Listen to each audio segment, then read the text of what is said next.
कितना भी बड़ा पापी क्यों ना हो, भागवत से सबको मुक्ति प्राप्त होती है। मेरे संग सब लोग गाइए, सब बोलिए सच्चिदानंद सच्चिदानंद रूपाय विश्वोत्पत्त्यादि हेतवे तापत्रय विनाशाय श्रीकृष्णाय वयं नुमः। सच्चिदानंद रूपाय विश्वोत्पत्त्यादि हेतवे तापत्रय विनाशाय श्रीकृष्णाय वयं नुमः। भागवत जी में 6 अध्यायों की महिमा है। भागवत जी भागवत जी किसने सुनी? धुंधकारी नाम का एक बेटा था जो अपने माता पिता को बहुत मारता था, दुष्ट, और जब मारा तो डंडे से मारा। पिता आत्मदेव थे धुंधकारी, डंडे से मारा, इतना मारा कि पिता रोने लगे। और जब माता पिता को मार करके मारा, अच्छा धुंधकारी ने अपने माता पिता को मारा, फिर उसने क्या किया कि 5 स्त्रियों के संग ब्याह कर दिया और 5 ने धुंधकारी का धन लूट लिया। और वो तो 5 बांट करके वो तो गलत संगत में पड़ गया, गलत स्त्रियां मिल गई। 5 ने धुंधकारी को मार डाला। अच्छा धुंधकारी को कैसे मारा? खटिया से बांध दिया 5 ने मिलकर। ये शराब वराब पीने लग गया था, नशा करता, चोरी करता, गलत काम। एक दिन चोरी करके ले आया खूब सारा धन धुंधकारी। तो धुंधकारी की पत्नियां बोली कि ये तो नशेड़ी है, कल मर ही जाएगा, और यदि धन पकड़ा गया तो हम भी चक्की पीसेंगी जेल की। कैसा करो कि हमारे को बांट दो। तो वो स्त्रियां थी ही वैसी वाली, पैसे से बिक जाने वाली, उन्हीं के चक्कर में पड़ के ले आया था 5 ने धुंधकारी को खटिया से बांध दिया। खटिया समझते हैं? पलंग छोटा सा गांव का, खटिया से बांध दिया और 4 पाई से बांध करके और उसका गला दबाया 5 ने मिलकर एक बारी पर। वो थोड़ा मजबूत था, मरा नहीं। 5 ने सोचा क्या करें कि मर जाए, तो जलते हुए चूल्हे से अंगार ले आए। अंगार जलता हुआ अंगार डाल दिया मुंह पर, बेचारा जल गया और मार डाला। तो मार के जमीन में गड्ढा खोद कर फिनिश। धुंधकारी की एक गति क्यों हुई? धुंधकारी ने जिस मुंह से अपने माता पिता को गाली दी, वो मुंह उसका जल गया। सच बताएं, मैंने बहुत लोगों को यही देखा है सब कुछ। आपने भी देखा होगा, अपने माँ बाप को ना इस मुंह से गाली मत दिया करिए। एक आदमी अपने माँ बाप को बहुत गाली देता था, उसका मुंह ही टेढ़ा हो गया। थोड़ा देर लगती है, दिया था उसने 20 साल पहले, टेढ़ा हुआ। अब ईश्वर के यहाँ देर है अंधेर नहीं। जो जो आपने किया होगा जवानी में, गर्म खून में, वो एक समय बाद वापस आता। धुंधकारी ने भी माँ बाप को सताया, मुंह जल गया उसका, मार डाला। इसलिए कहते हैं कि आप लोग अपने माता पिता को मत सताइएगा, माँ बाप का ख्याल रखिएगा, माँ बाप की सेवा कीजिएगा। किसी भी तरह से माँ बाप का अहित नहीं होना चाहिए। धुंधकारी जब मरा तो प्रेत बना। क्या बना? क्यों बना प्रेत? क्योंकि धुंधकारी ने माता पिता को सताया। जो व्यक्ति इस धरती पे आके गलत काम करेगा उसे प्रेत योनि मिलेगी। ये मानव शरीर जो है ना, अच्छे कर्म करोगे तो आज मनुष्य हो, कल देवता बन जाओगे। गलत कर्म करोगे तो या तो भूत प्रेत बनोगे या राक्षस बनोगे। इसी से आप आगे जा सकते हैं, इसी से आप पीछे आ सकते हैं। रावण भी मनुष्य है, नहीं है? और राम भी मनुष्य का अवतार लेकर आए। विप्रधेनु सुरसंतहित लीन मनुज अवतार। राम भी मनुष्य है, रावण भी मनुष्य है, पर दोनों ने काम कैसे किए? एक ने इतने अच्छे काम किए कि मनुष्य से भगवान कहलाए राम, और एक रावण मनुष्य से गलत काम किया तो राक्षस कहलाया रावण। आप इसी शरीर को पाने के बाद या तो देवता कहलाओगे या तो दैत्य कहलाओगे। या तो कहते हैं ना, बातर हाथी पाई और बातर हाथी लात। राजा पहले के जमाने में किसी को इनाम में हाथी देते थे, जाओ इन्हें 2 हाथी इनाम दे दो।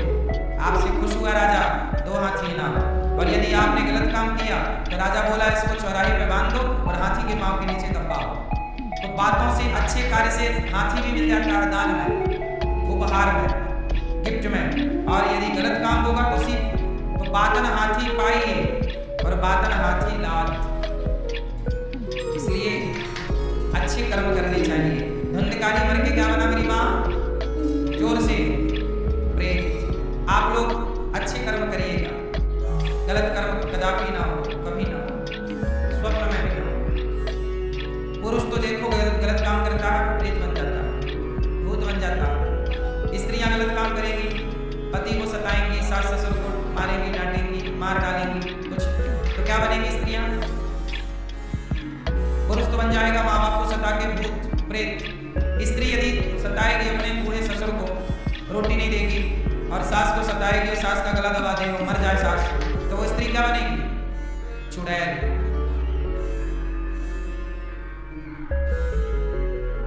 तो पुरुष भूत बनेगा और स्त्रियां, तो आपको चुड़ैल तो नहीं बनना।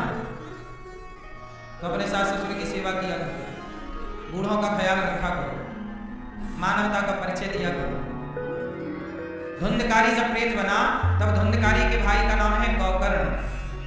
ये गाय से प्रकट हुए हैं, इसलिए इनका नाम क्या है? एक्चुअली हुआ क्या था कि धुंधकारी के जो पिता हैं आत्मदेव, इनके कोई बच्चा नहीं हो रहा था।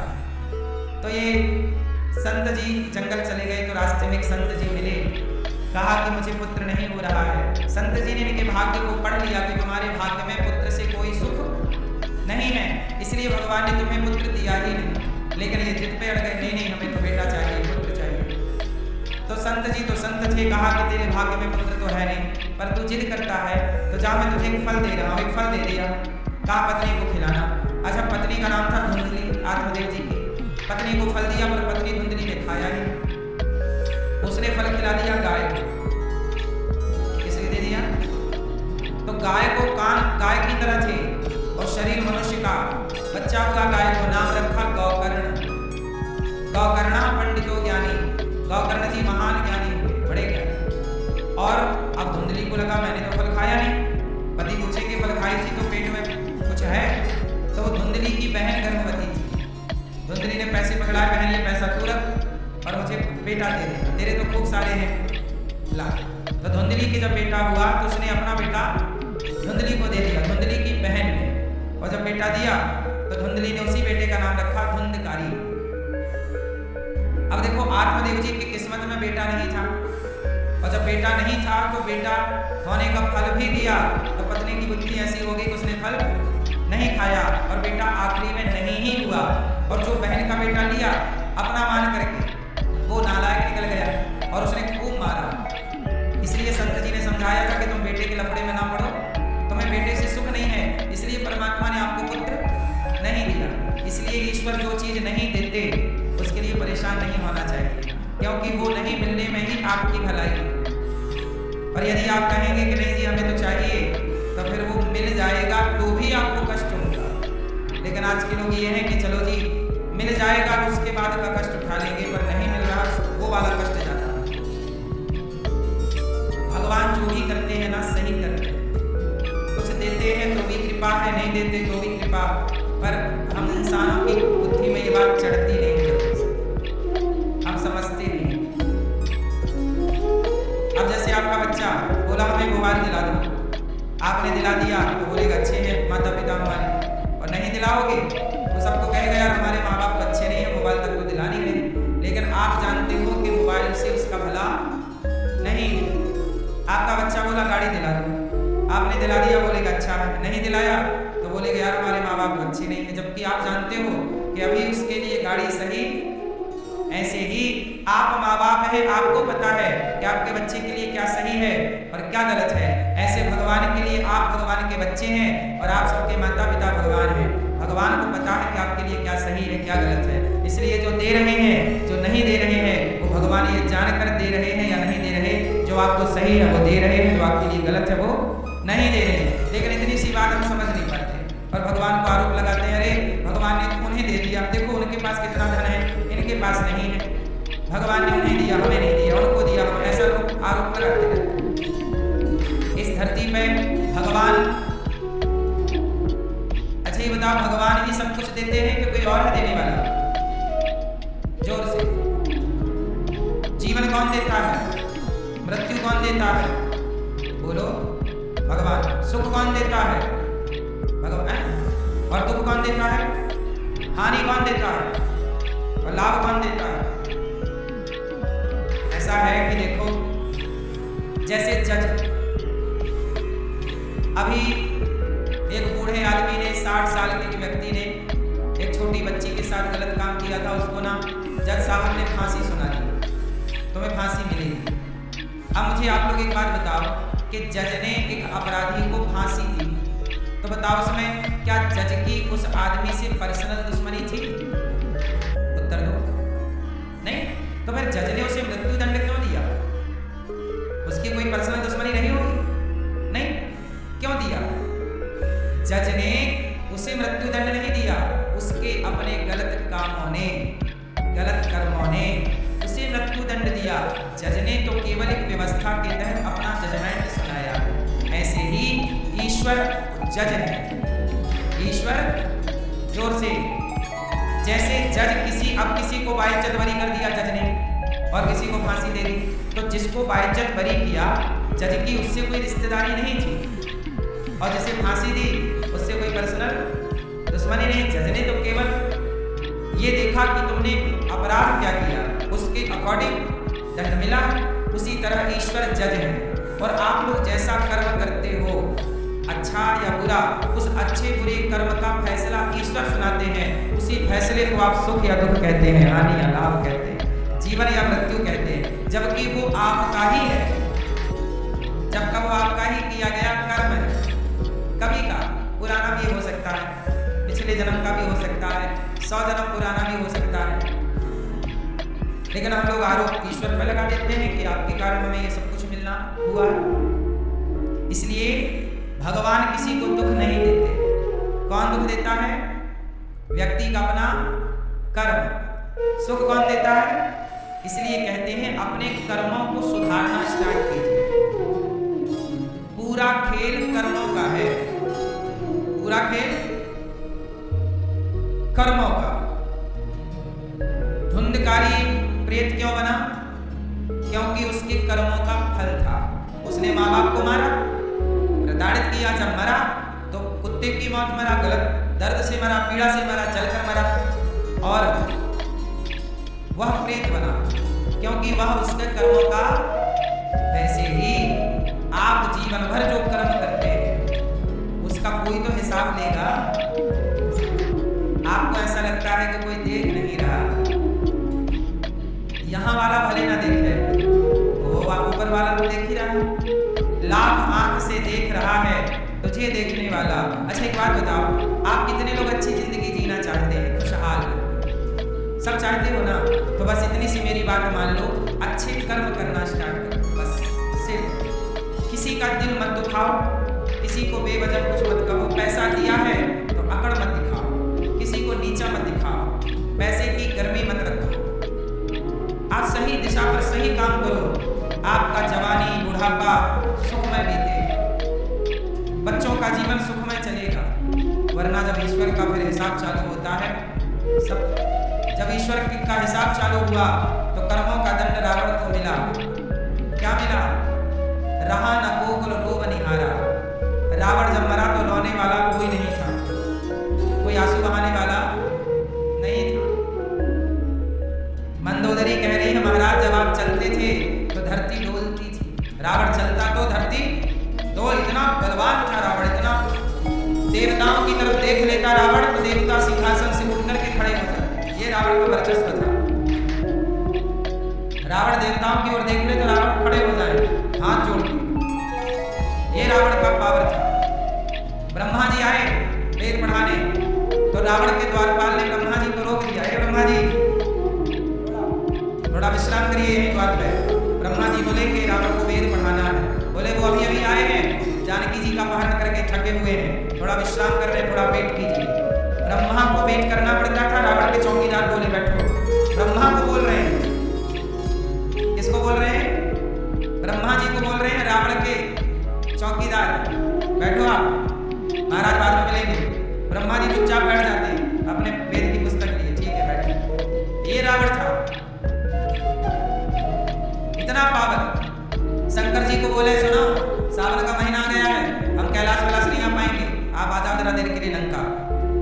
अभिषेक करना है। श्रृंगी लेता, जैसे आप नहीं साबर में माटी के शंकर जी बनाते हो, माटी के शंकर जी के फिर दूध से आप अभिषेक करते हो, जल से अभिषेक करते हो।